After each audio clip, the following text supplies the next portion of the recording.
Се формираше пред 4 години регионалното здружение за руско-македонско пријателство во Битола, дел од сојузот на вакви здруженија. Интересниот факт е што ова здружение преку проекти, промоции и други активности има основна цел што повеќе приближување на рускиот и македонскиот народ како два словенски братски народи. Најголеми активности здружението организира на 10 февруари, денот на руската дипломатија во земјава. Така беше и промоцијата на книгата "Чествување", која што најзаслужените е професор Александар Стериовски, како историчар, како писател, како хроничар. Така да и русите се восхитени со нашите активности.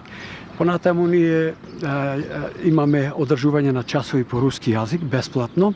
Здружението го носи името Александар Аркадиевич Росковски, познатиот руски дипломат на тлото на Битола, кој своевремено бил човек пријател на Крсте Петков Мисирков, убиен во негово присуство од турски стражар во илинденските настани во Битола.